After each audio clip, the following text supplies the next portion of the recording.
ونستعينه ونستغفره ونؤمن به ونتوكل عليه ونعوذ بالله من شرور أنفسنا ومن سيئات أعمالنا من يهده الله فلا مضل له ومن يضلله فلا هادي له ونشهد أن لا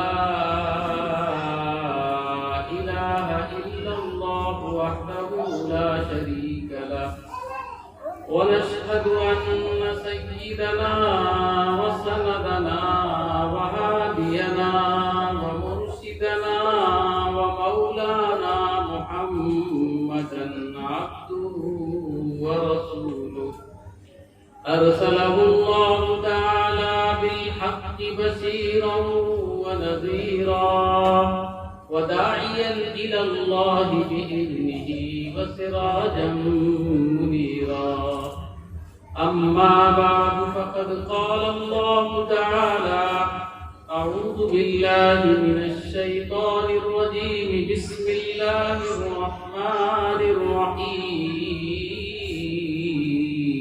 الرحيم ووصينا الإنسان بوالديه حسنا وقال في موضع آخر واعبدوا الله ولا تشركوا به شيئا وبالوالدين إحسانا وقال النبي صلى الله تعالى عليه وسلم أي العمل أفضل يا رسول الله قال الصلاة في وقت قال رسول الله صلى الله عليه وسلم ثم أي قال بر الوالدين إحسانا وقال ثم أي قال رسول الله صلى الله عليه وسلم الجهاد في سبيل الله صدق الله العظيم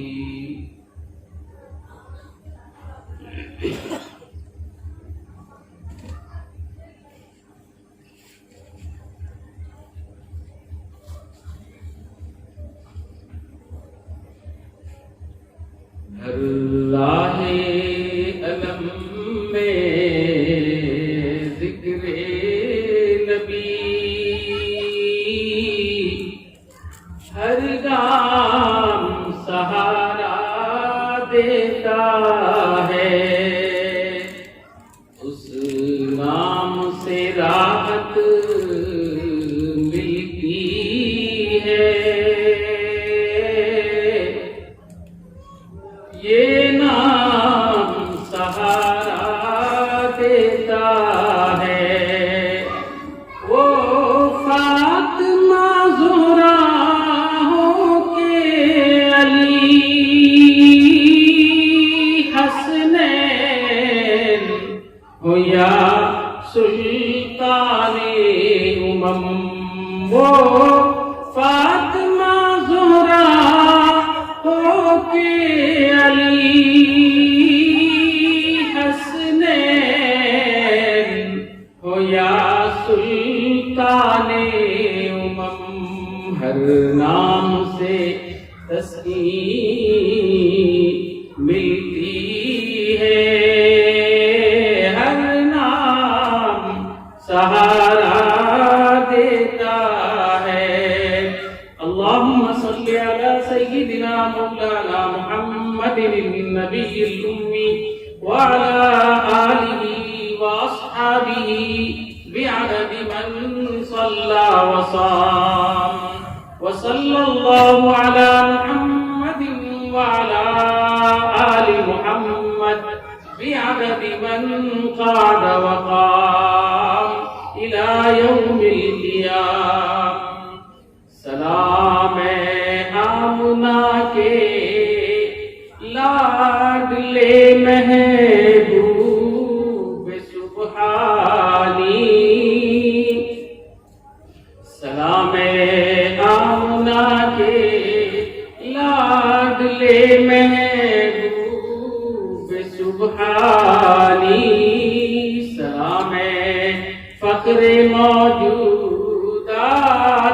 فخر لوح انسانی سلام سلام شمع وحدت اے چراغ بز میں ایمانی سلام رحمت عالم سلام ذل رحمانی تیرا دربار وہ دربار ہے سید عالم تیرا دربار وہ دربار ہے سید عالم تو عالم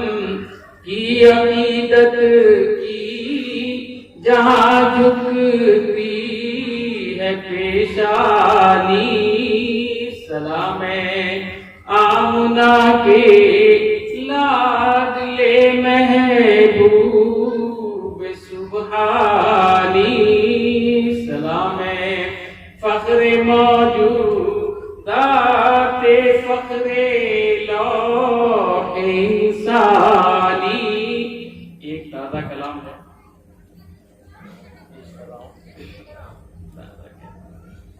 لاک ڈاؤن کے بعد پہلی مرتبہ آپ لوگ آپ کے درمیان میں حاضری سعادت میں پیش کرتا ہوں یہ میرے اپنے دل کی بات ہے ممکن ہے آپ کو اچھی لگے جب کبھی شوق دل مچلتا ہے جب کبھی شوق دل مچلتا ہے جب کبھی شوق دل مچلتا ہے غم زدہ دل کہاں بہلتا ہے یاد سرور میں کھوئے رہتا ہوں یاد سرور میں کھوئے رہتا ہوں یاد سرور میں کھوئے رہتا ہوں قلب مضطر کہاں سنبھلتا ہے قلب مضطر کہاں سنبھلتا ہے شہر طیبہ میں میرا کچھ وہ پل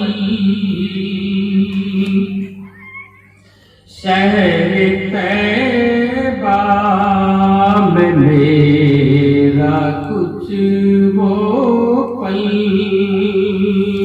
شہر طیبہ میں میرا کچھ وہ پل موج دل بن کے اب ابلتا ہے ان کے دامن سے میں لپٹ جاتا ان کے دامن سے میں لپٹ جاتا ان کے دامن سے میں لپٹ جاتا میرے میرا سورج کہاں نکلتا ہے وہ تو اغیار میں مسلم ہے، وہ تو اغیار میں مسلم ہے، وہ تو اغیار میں مسلم ہے، ان پہ مٹنے کو دل مچلتا ہے، وہ تو وہ ہے غلام کی سن کر، وہ تو وہ ہے غلام کی سن کر، وہ تو وہ ہے غلام کی سن کر، موج دریا بھی رخ بدلتا ہے، بن کے صدیق اور عمر چند کا، بن کے صدیق اور عمر چمکا، بن کے صدیق اور عمر چمکا، جو بھی سانچے میں ان کے ڈھلتا ہے، ان سے ایک بار جو ہوا مربوط، ان سے ایک بار جو ہوا مربوط، وہ بشر ان پہ جا چھڑکتا ہے، آخری شعر کہ آشنا لطف سے جو ہے اصغر، آشنا لطف سے جو ہے اصغر، وہ سرابوں میں کب پھسلتا ہے، یاد سرور میں کھوئے رہتا ہوں، قلب مضطر کہاں سنبھلتا ہے، جب کبھی شوق دل مچلتا ہے، غم زدہ دل کہاں بہلتا ہے۔ ایک بار درود شریف پڑھیے۔ اللہم صلی علی سیدنا شفیعنا حبیبنا مولانا محمد النبی الأمی وعلی آلہ واصحابہ وبارک وسلم۔ عزیزان ملت موجود ہیں، اللہ سے دعا کریں رب العالمین ہمارے بیٹھنے کو، سننے کو، ہماری زندگی ہم سے اللہ راضی ہو اور ہماری آخرت کا ضامن اللہ رب العالمین بن جائے۔ میرے عزیز و دوستو، وقت تو بہت ہو گیا، مغرب بعد سے سما خراشی ہو رہی ہے، سب کے کام تقریباً چھل چکے ہیں، لیکن اللہ رسول کی بات ہے اس لیے سبھی لوگ بیٹھے ہوئے ہیں، تھوڑی دیر کے لیے ہی صحیح آپ حضرات میں حاضر ہو گئے ہیں۔ اللہ سے دعا کریں رب العالمین مجھے بھی، آپ کو بھی، ہم تماموں کو صراط مستقیم پر چلنے کی توفیق عطا فرمائے۔ سوسائٹی میں، جس سماج میں ہم زندگی گزار رہے ہیں، اس کی بہت ساری خرابیاں ہیں، بہت ساری کمیاں ان میں پائی جاتی ہیں، ہم نماز بھی پڑھتے ہیں، روزہ بھی رکھتے ہیں، زکوٰۃ بھی دیتے ہیں، حج بھی کرتے ہیں، دین کے کام ہم صبح و شام کرتے رہتے ہیں، پکا کرتے ہیں، لیکن کچھ کمیاں، کچھ کوتاہیاں ایسی رہ جاتی ہیں جو سماجی نقطۂ نظر سے بہت گری ہوئی ہیں۔ اگر اسے ہم نے اپنی زندگی میں سنوارنے کی کوشش نہ کی تو کل ایک دن ایسا آئے گا کہ وقت ہمیں جھکے گا، سوسائٹی ہمیں برا کہے گی، آنے والی نسلیں ہماری قبروں کے اوپر کھڑے ہو کر تھوکیں گی۔ میرے عزیز و دوستو، میں آج انہی باتوں میں سے ایک بات آپ کے سامنے عرض کر کے بات ختم کر دوں گا۔ امید ہے کہ میری بات سمجھ میں اگر آ جائے، اللہ سے دعا کرے مجھے بھی اور آپ کو بھی اللہ عمل کی توفیق عطا فرمائے۔ میں نے قرآن کریم کی ایک آیت تلاوت کی، بہت مختصر، بہت چھوٹی سی آیت، مگر یہ بہت جامع ہے، اس کے اندر ایک پوری دنیا سما سکتی ہے۔ میرے عزیز و دوستو، وہ آیت یہ تھی کہ اللہ پاک فرماتے ہیں وَوَصَّيْنَا الْإِنسَانَ بِوَالِدَيْهِ حُسْنًا۔ اللہ پاک نے یہ فرمایا کہ ہم نے انسانوں کو یہ وصیت کر دی ہے۔ دیکھو، ایک ہوتے ہیں نصیحت، ایک ہے وصیت، دونوں میں بہت فرق ہے۔ نصیحت جو آج میں کر رہا ہوں، وصیت جو جانے والا کرتا ہے۔ آج جو کیا جاتا ہے اسے اگنور بھی کیا جا سکتا ہے، آج جو کیا جا رہا ہے اسے بھلایا بھی جا سکتا ہے، مگر جانے والا جب کوئی بات کہتا ہے تو اسے یاد رکھا جاتا ہے اور اس پر عمل کیا جاتا ہے، اسے کہتے ہیں وصیت۔ اللہ رب العالمین نے فرمایا انسانوں کے لیے ہم نے وصیت کر دی، یعنی نایاب کامیاب بات بتا دی کہ جس بات کو وہ زندگی میں کم از کم جب تک زندہ رہے اس پہ عمل کرتے۔ کیا ہے؟ بِوَالِدَيْهِ حُسْنًا، اپنے باپ ماں کے ساتھ حسن سلوک کریں۔ حقیقت یہ دیکھا جائے تو دنیا میں اگر کوئی حسن سلوک کا حقدار ہے تو باپ ماں ہی ہے۔ ایک روایت حضرت عبداللہ ابن مسعود سے ہے، غالباً بخاری شریف میں، وہ روایت یہ ہے، ایک صحابی رسول جناب محمد رسول اللہ صلی اللہ علیہ وسلم سے پوچھتے ہیں، سألت النبی صلی اللہ علیہ وسلم، میں اپنے نبی حضور محمد رسول اللہ سے میں نے یہ پوچھا کہ یا رسول اللہ، جس کا اردو ترجمہ یہ ہے کہ دنیا میں سب سے زیادہ پیار محبت کا حقدار کون ہے؟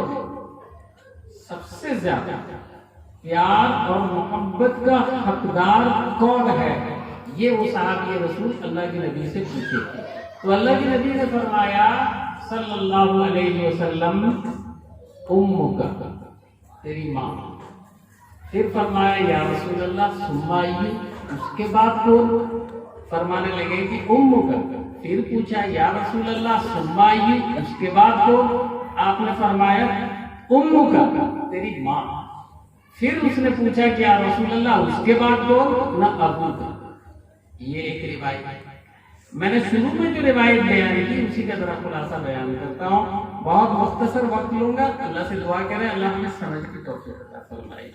میں نے یہ روایت پڑھی کہ کسی نے پوچھا رسول کریم صلی اللہ علیہ وسلم سے، ای العمل افضل، کون سا عمل دنیا میں سب سے افضل عمل، بڑھیا کام ہے جسے ہم کریں تو دل بھی مطمئن ہو، میرا اللہ بھی مجھ سے راضی ہو اور میرا آخرت بھی سمجھ جائے، کون سا ایسا عمل ہے جسے ہم کریں تو یہ؟ اللہ کے نبی نے فرمایا الصلاۃ فی وقتہ، نماز کو ٹائم ادا کرو۔ نماز کا جب ٹائم آئے تو ٹائم سے ادا کرو۔ ہم سپارہ پڑھے ہو کہ نہیں پڑھے ہو؟ اس میں ایک جگہ ہے وَوَيْلٌ لِّلْمُصَلِّينَ الَّذِينَ هُمْ عَنْ صَلَاتِهِمْ سَاهُونَ۔ اللہ کہتے ہیں کہ مسلین نمازیوں پر ویل ہے، افسوس ہے، نمازیوں پر افسوس ہے، ویل ہے۔ کیوں؟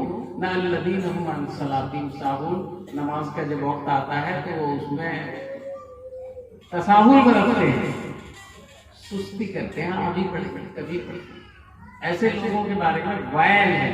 اللہ کے قرآن کریم نے یہ فرمایا کہ ایسے لوگوں کے، رسول کریم نے کیا فرمایا صلی اللہ علیہ وسلم کہ الصلاۃ فی وقتہ، نماز کو اپنی ٹائم میں ادا کرنا۔ بات میری سمجھ میں آ رہی کہ نہیں آ رہی؟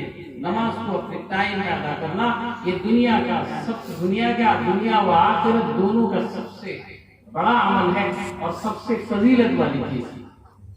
وہ صحابی پلٹ کر پوچھتے ہیں یا رسول اللہ اس کے بعد پھر کیا ہے؟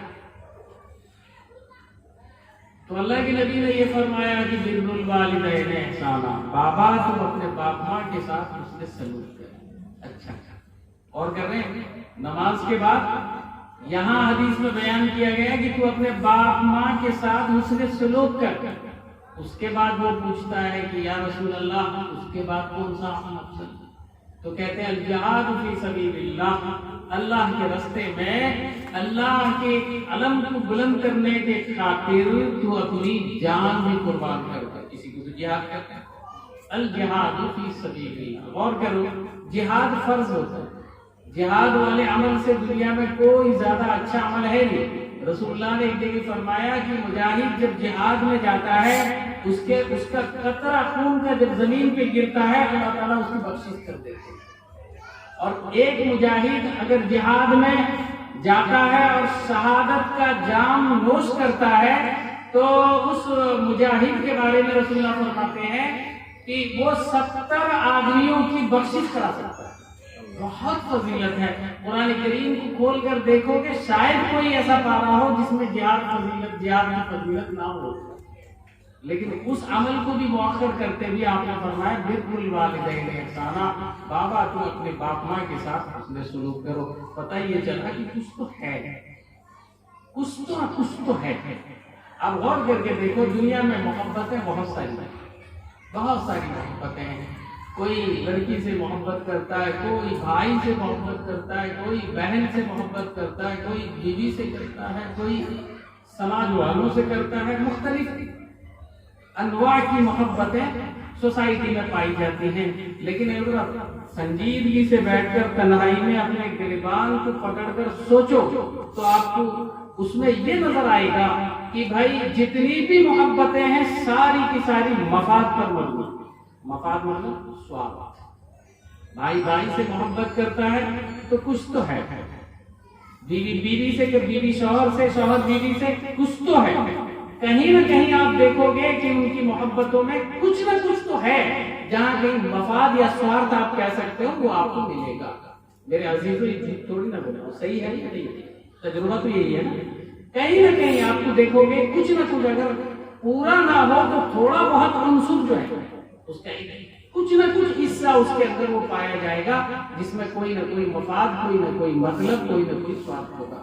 لیکن رسول اللہ فرماتے ہیں دنیا میں 2 ذات ایسی ہیں جن کی محبتوں میں کوئی سوارتھ نہیں، جن کی محبتوں میں کوئی مطلب نہیں۔ آپ غور کر کے دیکھو، اگر آپ چھوٹے تھے جس وقت چھوٹے تھے، جس وقت چلنے کے قابل نہیں تھے، بولنے کے قابل نہیں تھے، بیٹھنے کے قابل نہیں تھے، جس وقت کھانے کے قابل نہیں تھے، اس وقت آپ کے لیے ایک محسن بن کر آپ کی ماں سامنے آتی ہے، دھوپ سے، جاڑے سے، پریشانیوں سے، گرمی سے، مختلف قسم کی بیماریوں سے وہ ماں آپ کو بچاتی ہے، خود کھاتی نہیں ہے بلکہ خود کھلاتی ہے اور بے مطلب کا کوئی مقصد نہیں، رات آپ کے پیچھے وہ گزار دیتی ہے اور اس امید میں کہ یہ میرا لال ہے۔ اور یہ تو حد تو یہ ہے کہ جب آپ اس کے پیٹ میں تھے تو 9 مہینہ 10 دن یا 10 مہینہ مسلسل وہ آپ کی ناک کھاتی رہی، وہ آپ کو آپ کے پیٹ میں آپ مختلف قسم کی پریشانیاں کرتے رہے، وہ اسے سہتی رہی، مگر خوش اسلوبی کے ساتھ سہتی رہی، خوشی کے ساتھ کرتی رہی کہ میرا لال آنے والا ہے۔ پھر وہی بچہ جب دھرتی پہ گرتا ہے میرے عزیز و دوستو، وہی بچہ جب دھرتی پہ گرتا ہے تو ماں باوجود کہ درد ذہن میں مبتلا ہے، موت حیات کی کشمکش میں مبتلا ہے، اس کے باوجود جب دھرتی میں بچے کو دیکھتی ہے وہ ساری چیزوں کو بھول جاتی ہے۔ اور اس کے بعد حق تو یہ ہے کہ صرف اسی میں ہی بات ختم نہیں ہو جاتی، بلکہ 2.5 سال 2 سال مسلسل اپنے خون پسینے کا حصہ اسے وہ کھلاتی ہے۔ یہ کیا کوئی کم بڑا احسان ہے؟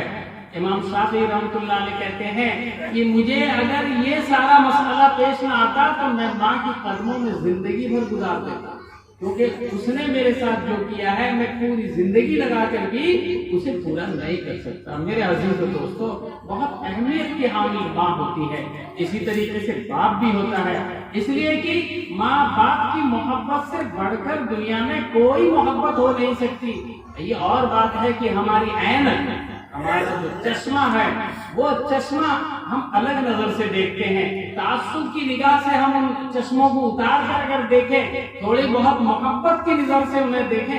ارے مجھے تو یہ بھی روایت یاد ہے، رسول اللہ صلی اللہ علیہ وسلم نے یوں فرما دیا کہ جو آدمی ایک بار اپنی ماں کو محبت کی نگاہ سے دیکھ لے، اللہ اس کے اگلے پچھلے گناہوں کو معاف کر دیتا ہے۔ کیا مقام ہے، غور کرو کہ محبت کی نگاہ سے ماں باپ کو اگر کوئی دیکھ لے تو اللہ اس کے گناہ کو معاف کر دیتا ہے۔ دنیا میں اگر کوئی خدا کا کرشمہ دنیا میں اگر ہے تو وہ صرف باپ ماں ہے۔ میرے عزیز و دوستو، آج دیکھو، آج اس سوسائٹی میں دیکھو کہ سب سے زیادہ اگر ظلم بربریت کا کوئی شکار ہے تو وہی والدین ہے، وہی والدین ہیں جنہوں نے آپ کو بڑھایا پڑھایا۔ قرآن کیا کہتا ہے؟ اللہ پاک کی جگہ کہتے ہیں وَقُلْ رَبِّ ارْحَمْهُمَا كَمَا رَبَّيَانِي صَغِيرًا وَاخْفِضْ لَهُمَا جَنَاحَ الذُّلِّ مِنَ الرَّحْمَةِ۔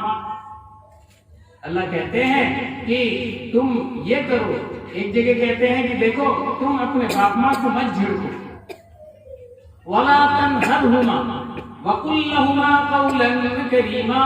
تم ان کو جھڑکو مت، ان کے ساتھ کوئی قسم کی بد اخلاقی سے پیش مت آؤ، بلکہ اللہ کہتے ہیں وَقُلْ لَهُمَا قَوْلًا كَرِيمًا۔ جب ان سے بات کرو تو نرم گفتگو کے ساتھ کرو۔ آپ کا باپ 50 سال 60 سال کا ہو گیا ہے، اب وہ کسی قابل کا نہیں رہا، اب تو انگریزوں کا یہ دور ہے کہ وہ اس کو اولڈ ہوم میں ڈال دیتے ہیں۔ آج کل سب کھل گئے ہیں، سب جگہ اولڈ ہوم، پرانے گھروں میں کہیں لے کر وہ سب چھوڑ دیتے ہیں مدرسوں کی طرح، وہ کھائے وہ پیے پیسہ دے۔ میرے عزیز و دوستوں، غور کرنے کی بات ہے کہ وہی بڈھا باپ جو کل آپ کے ساتھ ہی پیار محبت، ایک واقعہ یاد آیا وہ میں آپ کو سناؤں شاید سمجھ سکتے۔ حضرت مفتی تقی عثمانی صاحب دامت برکاتہ نے اپنی کتاب کے اندر ایک جگہ لکھا ہے، بطور بس یہ سمجھ لیجئے کہ اشارہ عقل مندوں کے لیے کافی ہو، اس نقطۂ نظر سے انہوں نے لکھا ہے کہ ایک باپ تھا، ایک بچہ تھا۔ تو جب بچہ بہت چھوٹا سا تھا، کیا کہتے ہیں اس کو، ہلکا ہلکا پیر ڈالنا، نیا پیر جب مل جاتا ہے بچہ دوڑتا ہے، تو نیا پیر مل جائے تو اس کو بچوں کو دیکھیں گے بہت زیادہ باتیں کرتے ہیں، جو بات آپ کبھی سنے بھی نہیں ہوں گے تو وہ بات دادا جان کیا ہے، صحیح ہے۔ تو اس طریقے سے بچے جو ہیں بات کرتے ہیں، تو وہ بچہ اپنے باپ سے آنگن میں کھیلتے ہوئے ملتا ہے تو اچانک آنگن میں ایک چھوٹے سے پیڑ میں ایک کوا بیٹھا ہوا نظر آتا ہے۔ پیار سے ابا جان کو پوچھتا ہے کہ بابا ابا جان یہ کیا ہے؟ نہ بیٹا یہ کوا ہے، پھر گھوم کے پوچھتا ہے ابا جان یہ کیا ہے؟ بیٹا کوا ہے۔ ابا جان یہ کیا ہے؟ کوا ہے۔ ابا جان یہ کیا ہے؟ نا بیٹا یہ کوا ہے۔ نہ ابا جان یہ کیا ہے؟ بیٹا یہ کوا ہے۔ اب وہ پوچھتے جا رہا ہے بار بار، بیٹا جو ہے باپ جو ہے اس کو پیار سے جواب دیتا ہوا جا رہا ہے، اور وہ بات اس دن وہ اپنی ڈائری میں لکھ دیتا ہے اور یہ لکھتا ہے کہ آج میرے بیٹے نے پیار محبت کی نگاہ سے مجھے دیکھ کر کوے کے بارے میں پوچھا، اور ایک نہیں 26 بار اس نے پوچھا، اور مجھے بہت اچھا لگا، پیار آیا، اور میں ہر بار اس کا پیار سے جواب دیتا رہا۔ خدا کی قسم اگر وہ یہ 100 بار بھی پوچھتا تو میں 100 بار بھی اسے پیار محبت کی نگاہ سے جواب دیتا۔ وقت گزرتا تھا، کل کا بچہ آج کا جوان کل بوڑھا ہو گیا، باپ بڈھا ہو گیا، بچہ جوان ہو گیا، وقت گزرتا رہا۔ ایک دن وہ سچویشن پھر آ گئی کہ اسی آنگن میں باپ بیٹے دونوں بیٹھے ہوئے ہیں۔ باپ نے بیٹے سے پوچھا کہ بیٹا وہ کیا ہے؟ نہ ابا جان کوا ہے۔ پھر پوچھا کہ بیٹا وہ کیا ہے؟ نہ ابا جان وہ کوا ہے۔ پھر پوچھا بیٹا وہ کیا ہے؟ نہ ابا جان کوا۔ سننے ملتے نہیں ہے، دیکھنے ملتے نہیں، کوا ہے، سمجھ سکتے ہیں کوا ہے۔ اب اس نے جھڑکنا شروع کیا اور اس نے چیخ کر کہا تمہیں سمجھ میں بات آتی نہیں، کوا ہے، زیادہ مت بول۔ بات چپکی نہ اٹھا اور سیدھے گیا، چپکے سے جا کر وہ ڈائری لایا اور کہنے لگا بیٹا اس میں کچھ خاص بات لکھی ہوئی ہے، ذرا پڑھ لینا۔ تو جب پڑھتا ہے بیٹا کہتا ہے ہائے میں کیا کیا، میرا باپ 26 مرتبہ پوچھا پیار سے جواب دیا، پھر اس کے بعد 100 مرتبہ بھی پوچھے تو میں اس کا پیار سے جواب دوں گا، مجھے پیار آ گیا۔ اور میرے باپ نے صرف 3 سے 4 بار پوچھا تو میں جھڑک دیا۔ میرے عزیز و دوستو، اسی سے اندازہ کر سکتے ہو کہ مفاد کیا ہے، سوارتھ کیا ہے اور محبت کیا ہے۔ دنیا میں جتنی بھی محبتیں ہیں، رسول اللہ نے فرمایا صلی اللہ تعالی علیہ وسلم، دنیا میں جتنی بھی محبتیں ہیں بھائیوں میرے بزرگوں دوستوں، محبتوں میں یہ محبت کوئی الگ نہیں، اس محبت کی کوئی بتا۔ ایک واقعہ مسلم شریف سے میں ذکر کرتا ہوں، شاید آپ کے لیے کچھ نمونہ بنے، سمجھ سکیں۔ بہت مختصر ٹائم ہے، 2-5 منٹ اور لوں گا، اس لیے میں عرض کر رہا ہوں، ذرا توجہ سے سنیں۔ مسلم شریف کے اندر میں ایک باب امام مسلم نے قائم کیا ہے، اس باب کا نام ہے باب فضیلت اویس کرنی۔ باب فضیلت اویس کرنی، اویس کرنی رحمت اللہ علیہ کی فضیلت۔ اس باب میں 2-4 روایتیں بھی ہیں۔ ایک روایت جس کا خلاصہ میں آپ کے سامنے رکھتا ہوں، شاید میری ماں بہنوں کے لیے، آپ کے لیے، ہم نوجوانوں کے لیے کوئی عبرت ہے۔ اویس کرنی کرن کے رہنے والے تھے۔ کرن کے بارے میں یہ لکھا ہے کہ یمن کا ایک قصبہ تھا، ملک یمن جہاں آج جنگ و جدل کا ماحول بنا ہوا ہے، سعودیہ اٹیک اس پہ کرتا ہے، وہ اس پہ کرتا ہے، جنگ و جدل کا ماحول بنا ہوا ہے، لیکن کسی زمانے میں یمن سعودی عرب کا ایک حصہ